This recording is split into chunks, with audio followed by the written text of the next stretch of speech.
요한복음 17장 1절에서 5절 함께 교독하도록 하겠습니다. 제가 먼저 1절을 읽고 여러분들이 2절 읽어주시면 됩니다. 읽겠습니다. 죄송합니다. 다시 읽겠습니다.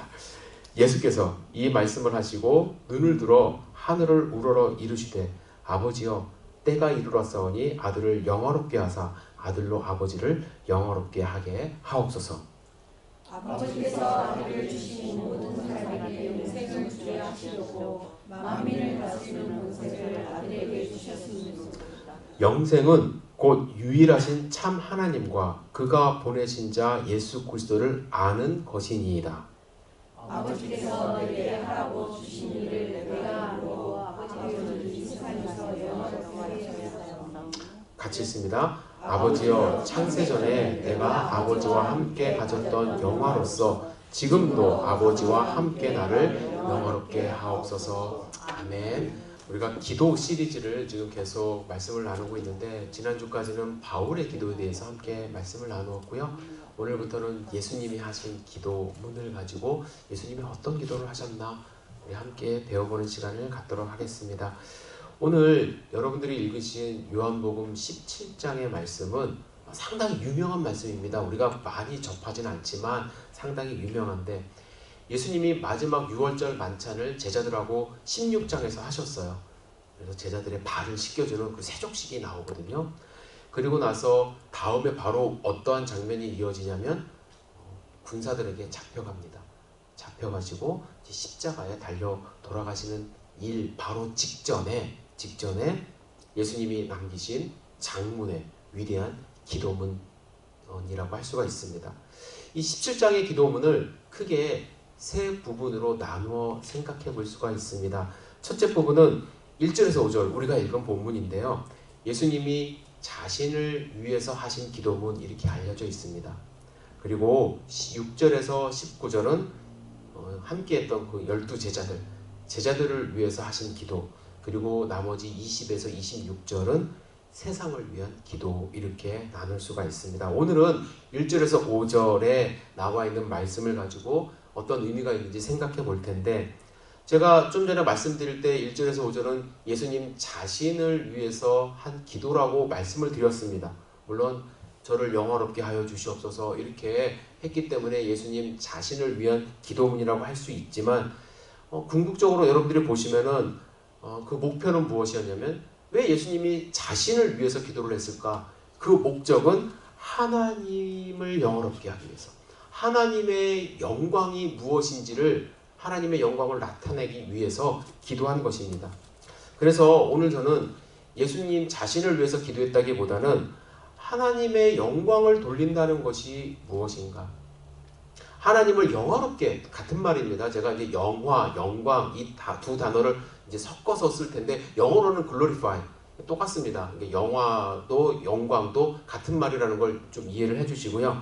그럼 하나님을 영화롭게 하는 것, 영광 돌리는 삶은 어떤 것인지 예수님의 기도를 통해서 좀 배워봤으면 좋겠습니다. 첫 번째 예수님이 1절에 이렇게 기도하십니다. 아들을 영화롭게 하사 아들로 아버지를 영화롭게 하소서. 예수님은 자기를 영화롭게 해주셔서 그 영화로운 상태로 아버지를 영화롭게 해달라고 기도하고 있습니다. 앞으로 일어날 일에 대해서 이제 말씀을 하고 계시는 거죠. 그러면 여러분들 생각을 해보셨으면 좋겠어요. 아들을 영광스럽게, 아들을 영화롭게 해달라는 것은 어떤 의미가 있을까? 오해하지 않으셨으면 좋겠어요. 예수님은 이런 의미는 아니었을 것 같아요. 어떤 의미냐면 내가 잘 돼야 아버지도 잘 되는 겁니다. 내가 잘 돼야 아버지에게도 영광이 있는 거예요. 그러니까 나를 영광스럽게, 영화롭게 해주세요. 드라마 같은 거, 소위 막장 드라마라고 그러죠. 재벌 아버지한테 가고 아버지, 내가 성공해야 아버지도 성공하는 거 아닙니까? 나 밀어주세요. 이러는 대사가 좀 있지 않나요? 예, 그런 의미는 아니라는 거예요. 그런데 그런 의미가 아님에도 불구하고 많은 그리스도인들이, 기독교인들이, 교인들이 잘못 알고 있는 것 중에 하나가 뭐냐면 인생의 성공이 하나님께 영광 돌리는 거다. 이렇게 등치를 시키는 겁니다. 나의 인생의 성공이 곧 하나님께 영광이다. 그래서 회사에서 승진을 하시거나 어느 대회에 나가서 우승을 하면은 하나님께 영광을 돌리는 행동을 했다고 생각하는 반면에, 그렇지 못한 경우에는 하나님의 영광을 가리웠다고 부끄러워하거나 신앙에 시험이 생기는 그런, 내가 1등을 하지 못해서 하나님의 영광을 가리웠어, 이렇게 생각하는 경우도 있다라는 거죠. 여러분 생각해 보세요. 둘이 같이 기도를 합니다. 신앙심이 좋아요. 열심히 기도하는데 한 사람은 1등을 했어요. 근데 둘 다 1등을 할 수는 없잖아요. 같이 기도를 했는데. 누구는 2등을 하거나 순위 밖으로 밀려났어요. 그러면 1등한 사람을 통해서 하나님이 영광 받으시고 1등하지 못한 사람을 통해서 하나님의 영광을 가렸다고 한다면 그 영광은 도대체 어디 있는 겁니까? 누구를 위한 영광입니까? 오해하지 않으셨으면 좋겠어요. 어떻게 오해를 또 안 하셨으면 좋겠냐면, 신앙 좋은 분이 성공하거나 또 1등을 하면은요, 사회적으로 좋은 영향력을 끼치는 거 사실입니다. 제가 그거를 반대하는 거 아니에요. 우리 목사님은 1등하는 거 싫어하나 봐. 그게 절대로 아닙니다. 유명한 축구 선수가요, 옛날에 저 어릴 때는, 초등학교 때는 차범근 선수, 요즘엔 박지성 선수도 죄송합니다. 한 시대가 갔죠. 그다음 요즘 누구죠? 예를 들어서 손흥민 선수가, 손흥민 선수는 안 그런 것 같은데 골을 넣고 기도를 했다고 합시다. 그러면 같은 기독교인으로 우리도 뿌듯할 수가 있습니다.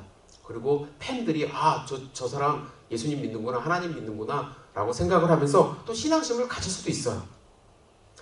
우리가 선한 영향력을 가질 때 복음이 잘 전파될 수 있습니다.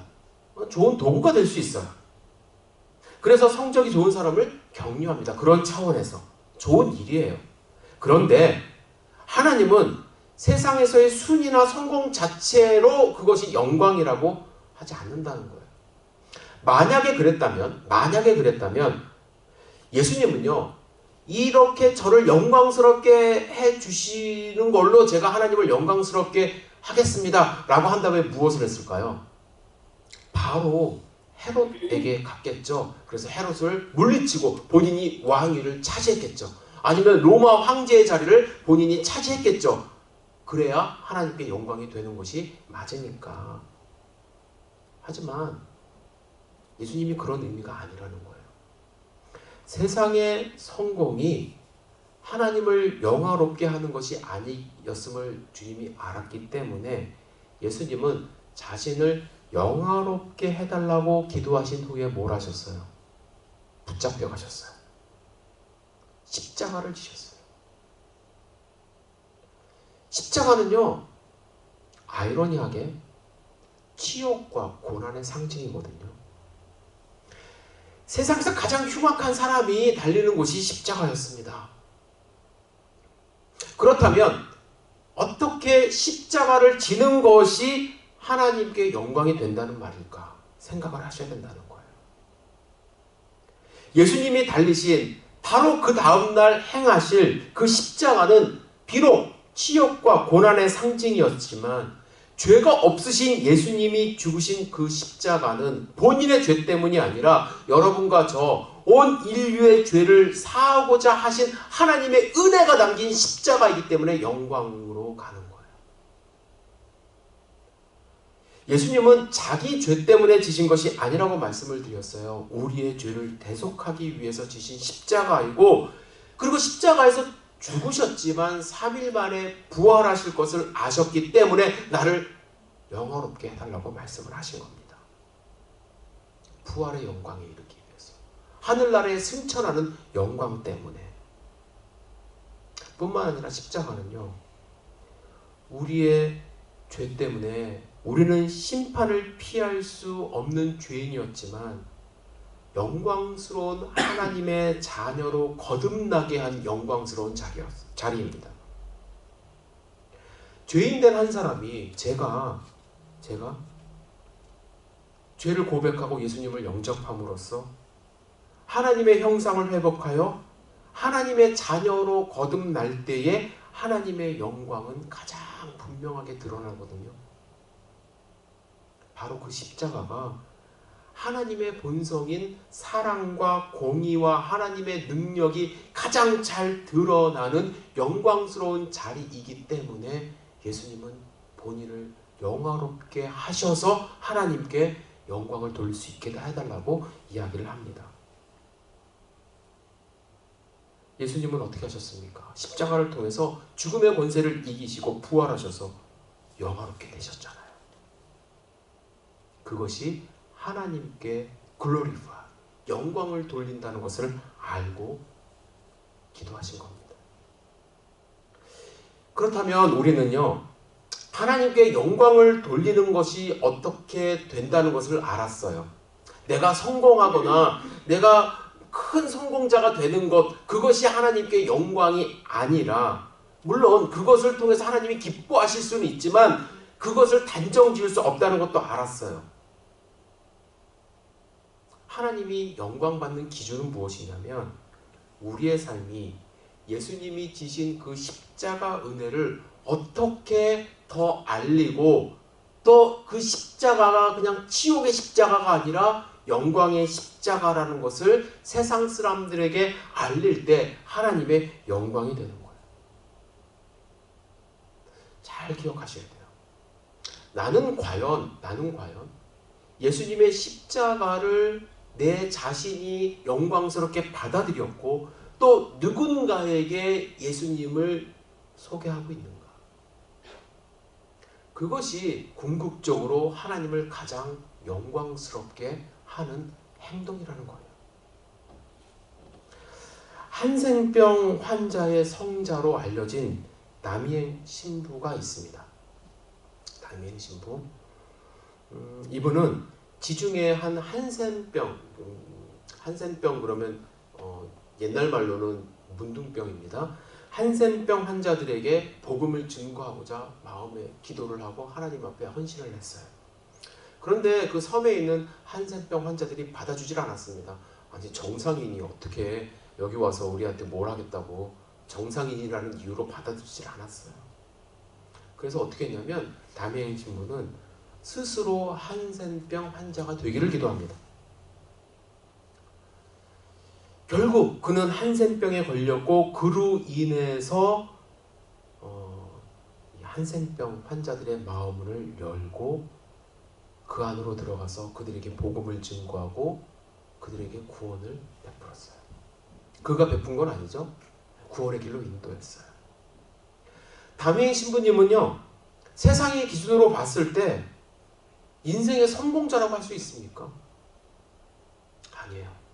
하지만 예수님의 관점에서 봤을 때 그는 영광스러운 십자가를 졌다는 거예요. 내려갔어요.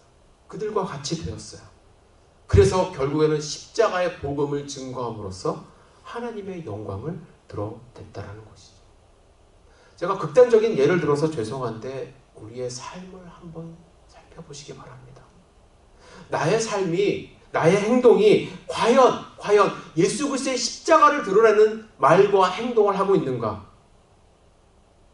과연 그것을 통해서 하나님의 영광을 드러내는, 또 하나님의 영광을 위해서 쓰임받는 삶을 살고 있는가? 예수님은 예수님의 십자가를 통해서 하나님의 영광을 드러내기를 기도하고 있었던 것입니다. 두 번째, 우리는 어떻게 하나님께 영광을 돌릴 수 있을까? 하나님께 영광을 돌리는 것은 우리의 형상이 회복될 때 하나님께 영광을 돌린다. 이렇게 할 수가 있습니다. 4절 함께 읽겠습니다. 4절. 다운표에 있는 부분 함께 읽겠습니다. 시작. 아버지께서 내게 하라고 주신 일을 내가 이루어 아버지를 이 세상에서 영화롭게 하였사오니. 자, 아버지를 영화롭게 했대요. 이 세상에서 기도하실 때에. 그런데 어떻게 했다고요? 하라고 주신 일을 함으로써 하나님께 영광이 되었어요. 이거는 지금 과거형이에요. 여태까지 해왔던 일이에요. 좀 전에 첫 번째는 앞으로 미래형이었어요. 이제 앞으로 할 일, 십자가 사역. 그 십자가 사역을 통해서 하나님께 영광을 된다고 말씀을 하셨고, 근데 지금 4절에서는 내가 그동안에 해왔던 일 때문에 하나님께 영광이 되었대요. 그러면 예수님이 그동안 해오신 일이 무엇인지를 알아야 되죠. 예수님이 하신 일은 하나님의 말씀을 선포하셨어요. 제자를 양육하셨어요. 병든 자를 고치시고 눈먼 자를 보게 하셨습니다. 굶주린 자에게 먹을 것을 주셨습니다. 이러한 예수님의 사역을 한마디로 정의한다면 하나님의 영광의 회복입니다. 인간은요, 죄로 말미암아 하나님과의 끊어진 관계 속에서 영광이 없이 삶을 살았거든요. 영광이 없기 때문에, 하나님이 없기 때문에 굶주리게 되고, 하나님이 없기 때문에 서로 시기하고 질투하고 병들게 되고, 빈부의 격차가 일어나고, 그것을 회복시키는 사역을 하시면서 하나님의 영광이 드러내는 일들을 하신 거예요.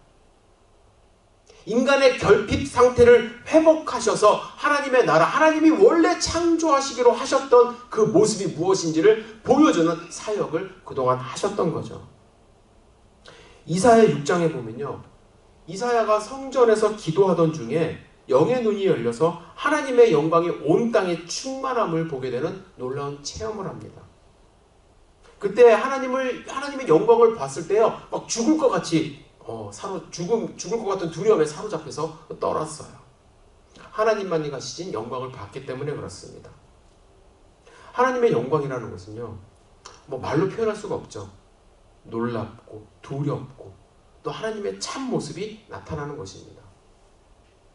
그런데 하나님의 영광은 원래 하늘에만 있는 것이 아니었습니다. 우리가 살고 있는 이 온 세계에 하나님은 원래 하나님의 의지대로 세상을 창조하시면서 하나님의 영광을 드러내려고 하셨어요. 여러분과 저, 특히 사람은요, 인간은요, 우리 모습 속에 하나님의 형상을 넣으셔서 우리 존재 자체가 하나님의 영광을 드러내는 존재가 되도록 창조하셨다는 거예요. 그런데 문제가 생겼죠. 어떤 문제가 생겼냐면 하나님과의 관계가 끊어졌어요. 하나님은 거룩하신데 우리는 죄를 지음으로써 하나님과의 관계가 끊어졌습니다. 그래서 우리의 삶 가운데 영광이 사라졌습니다. 창세기 6장 3절에 하나님이 말씀하시기를 여호와께서 가라사대 나의 신이 영원히 사람과 함께 있지 아니하리니 이는 그들이 육체가 됨이라. 원래 거룩한 존재로 하나님이 창조하셨지만 더 이상 거룩하지 못한 존재가 되었다라는 거예요. 심각한 문제는 무엇이냐면, 더 큰 문제는 사람의 죄가 많아지면서 우리의 욕심이 많아지고 죄가 많아지면서 자연이 오염되기 시작하고, 그래서 어떻게 보면 자연 속에서도 하나님의 영광을 찾아보기가 어렵게 되었다는 것이죠. 예수님은 이렇게 죄로 인하여 하나님의 영광이 가리워진 세상을 회복하기 위해 이 땅 가운데 오셨고, 우리 인간에게 하나님의 영광이 회복될 수 있도록 치유해 주셨어요. 그러면서 그 사역을 통해서 하나님의 영광이 드러나기 시작한 것입니다. 따라서 우리가 하나님과의 관계를 회복하고 우리가 구원을 받고 우리가 하나님의 자녀가 되는 것이 무엇이에요? 하나님의 영광이 드러나는 거예요. 내가 막 돈을 많이 벌고 아까도 말씀드렸듯이 그런 삶이 아니다 할지라도 내가 하나님의 관계를 형성하면서 하나님과 관계를 형성하면서 하나님의 자녀가 되고 예수님이 이 땅 가운데 오신 그 일 가운데 내가 들어가는 그 순간 하나님께 영광이 된다는 거예요. 에베소서 1장 1절, 제가 사도 바울의 기도를 몇 주간 같이 보지 않았습니까? 사도 바울이 에베소 교인들을 뭐라고 지칭합니까? 성도. 15절에도 성도를 위해서 기도한다고 말하죠. 성도는 뭐라고요? 거룩한 무리. 여러분들이 세인트, 여러분들이 성도라는 거예요. 누가복음 15장 7절에 예수님이 이렇게 말씀하십니다. 내가 너에게 이르노니 이와 같이 죄인 한 사람이 회개하면 하늘에서는 회개할 것 없는 의인 99으로 말미암아 기뻐하는 것보다 더하리라. 한 사람이 회개하면 하나님의 영광이 회복됨으로써 하나님이 정말로 회개할 것 없는 99이 회개하는 것보다 더 기뻐하신다고 말씀을 합니다. 왜? 하나님의 영광이 회복이 되었기 때문에. 그래서 우리가 전도를 해야 되는 거예요. 교세를 확장하는 것, 뭐 그런 의미도 있지만 궁극적으로는 하나님께 영광이 되기 위해서 복음을 증거해서 하나님의 자녀로 삼게 하는 것. 그래서 하나님의 영광이 되는 삶을 살아가는 것. 그것이 예수님의 기도였다는 거죠. 세 번째로요. 예수님의 기도를 통해서 우리가 배울 수 있는 것은 하나님께 영광이 되기 위해서는 하나님과 예수 그리스도를 알아야 합니다. 알아야 됩니다. 제가 아까 지금까지 드린 말씀을 좀 요약해 보면요. 예수님이 십자가를 통해서 영화롭게 되셨어요. 예수님은. 죽으셨지만 부활하시고 승천하셨잖아요. 그리고 그걸로 인하여 하나님을 영화롭게 하셨어요. 예수님을 통해서 우리가 회복되는 것, 그것이 하나님을 영화롭게 하는 것이라고 말씀을 드렸습니다. 예수님 자신이 십자가를 통해서 하나님을 영화롭게 하셨을 뿐만 아니라 사역을 통해서 우리가 구원을 받음으로써 하나님이 영화롭게 되셨습니다. 이제 우리가 알아야 될 것은 뭐냐면 예수님의 십자가를 통해서 하나님의 형상을 회복하는 방법을 알아야 돼요. 그냥 방법도 모르는 상태로 있을 수는 없잖아요. 방법을 알아야 되는데 예수님은 3절에서 뭐라고 말씀하시냐면 같이 읽겠습니다. 3절 따옴표 된 부분이에요. 시작. 영생은 곧 유일하신 참 하나님과 그가 보내신 자 예수 그리스도를 아는 것입니다. 자, 영생을 얻어야 하나님께 영광이 되는데 그 영생은 어떻게 얻어지는 거냐면 하나님과 그가 보내신 예수 그리스도를 아는 것이래요.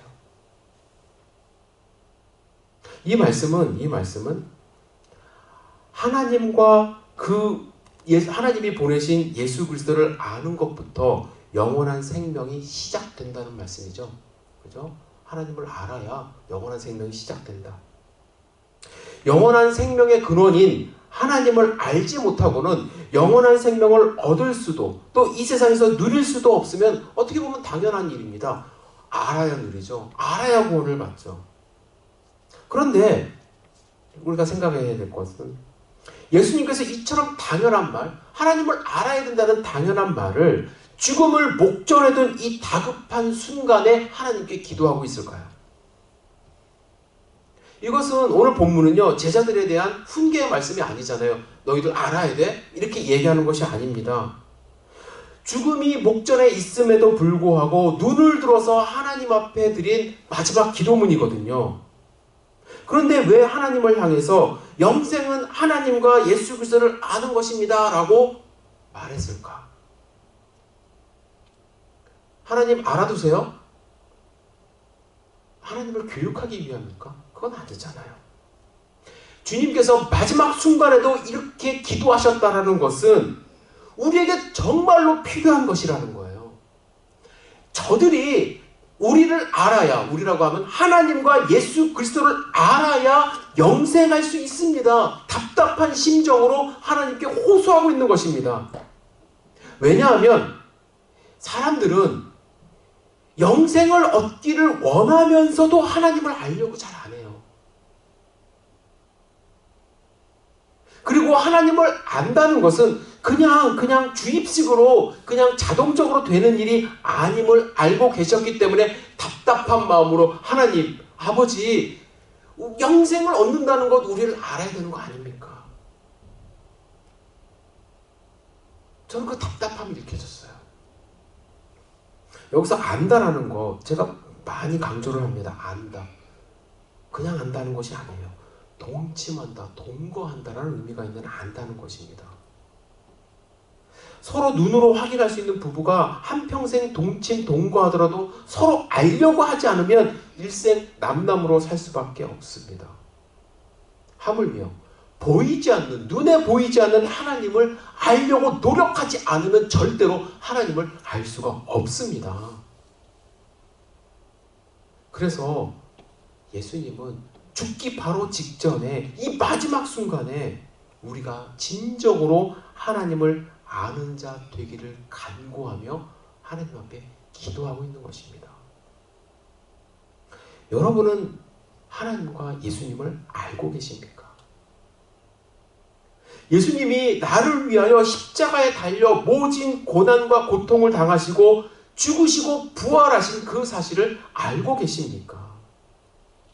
그 사실을 우리가 안다면 우리 인생의 목표는 달라지고 우리의 삶은 하나님께 영광 돌리는 삶을 살아갈 수가 있는 것입니다.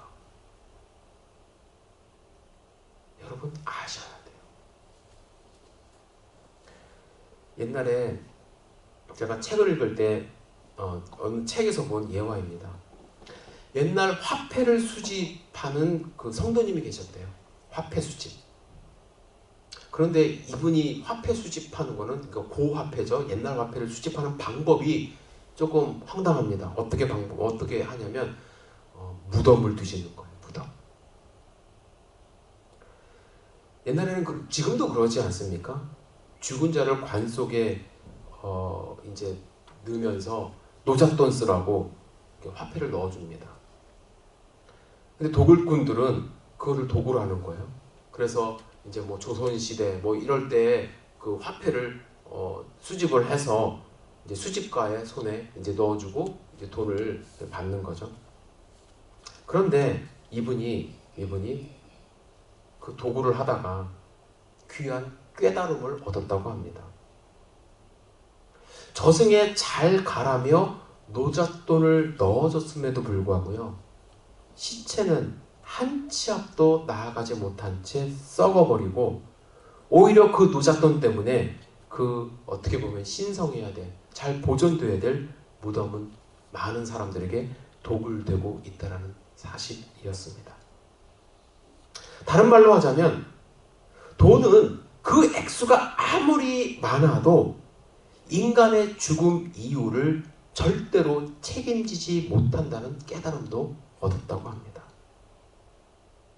이후에 그분은 아예 그렇게 옛날 돈 수집하러 다니는 그 취미, 직업 다 끊어버리고 그 모든 것이 다 덧없다는 것을 알았다고 합니다. 여러분들은 아셔야 돼요. 세상 사람들은 죽는 순간까지도 노잣돈, 돈, 죽는 순간까지도 금으로 만든 수의, 죽는 순간까지도 무덤의 위치, 그것이 우리를 좋은 곳으로 인도해 줄 수 없다는 것을 알면서도 거기에 의지하며 살아갑니다. 그런데 우리는 나의 죄를 위하여 십자가에 달려 돌아가신 예수님이 있다는 거 알고 하나님이 나를 창조하셨다는 것을 알매도 불구하고 모르는 척하면서 살아가는 경우가 많이 있어요. 호세아 선지자는 뭐라고 외치냐면 우리가 여호와를 알자, 힘써 여호와를 알자고 외칩니다. 이렇게 외치는 이유는 무엇입니까? 알려고 노력하면 알 수 있기 때문에 그렇습니다. 하나님의 말씀은 너는 마음을 다하고 목숨을 다하고 힘을 다하여 하나님을 사랑하라 강조합니다. 사랑하라는 것은 알아가라는 것이거든요. 그런데 우리는 마음을 다 안 해요. 목숨 절대로 하지 않습니다. 힘 다 하지 않아요. 그렇기 때문에 알 수 있는 방법이 별로 없습니다. 반대로 하나님을 알기 시작하면 목숨을 다하고 힘을 다하고 마음을 다해서 하나님을 사랑하고 하나님을 알아갈 수가 있게 됩니다. 죽음 이후 결코 나를 책임져 주지 못하는 돈을 위해서는 한평생 시간을 겁니다. 하지만 나에게 영원한 생명을 주신 하나님을 아는 일에 관심을 전혀 보이지 않는다면 그것보다 더 어리석은 일이 어디 있겠습니까? 영생은 유일하신 하나님과 그의 아들 예수 그리스도를 아는 것입니다. 우리는 그 사실을 알 때에, 그것을 알아갈 때에 여러분들의 삶은 세상은 인정해주지 않을 수 있지만 하나님이 영광 받으시고 하나님께 영광 돌리는 삶이 됩니다. 여러분들은 어떠한 삶을 살기를 원하십니까? 여기 계시는 모든 분들 한 분 한 분이 나의 만족만을 위해서 이 세상을 살아가는 것이 아니라 여러분들을 통해서 하나님이 영광 받으시고 그 영광스러움이 주변 사람들에게 증거되어져서 그 영화로운 하나님의 모습이 땅끝까지 증거될 수 있기를 주님의 이름으로 축복합니다. 기도하시겠습니다.